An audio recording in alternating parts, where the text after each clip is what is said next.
What's up, y'all? Rob Anderson, Clean Power Wash, Delmarva Christmas lights.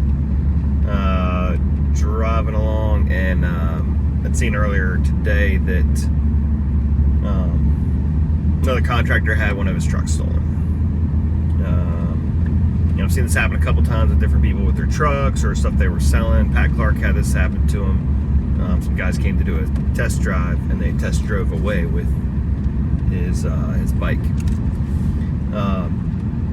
So, why am I making this video? Because the power of social media.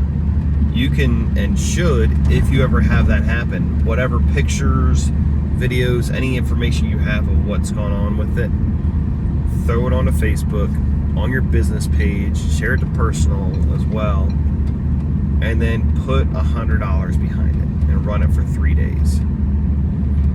First and foremost, you don't have time to wait for them to strip down the car and lose all that materials and stuff.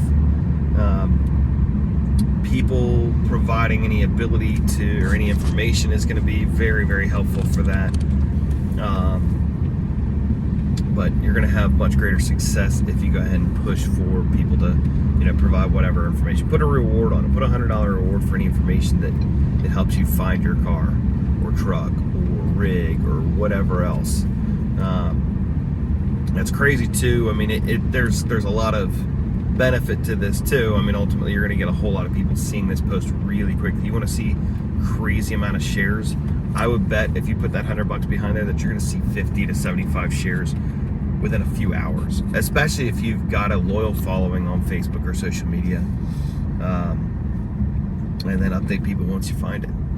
So obviously you want to make sure you're filing the police reports and all that stuff, but the amount of eyes that will be at your disposal by sharing or creating a post like that and putting that money behind it is exponentially more than what you're going to get from the police seeing things. So, but anyways, I hope that helps. I hope you don't have to use this information, but if you do, you got it. And certainly on that, you're going to just do age range and area, and I would go a little bit wider than you can even just do a pin drop on where it was stolen from and say 30 miles or 50 miles, and put that money out there. You'll get it found. See ya.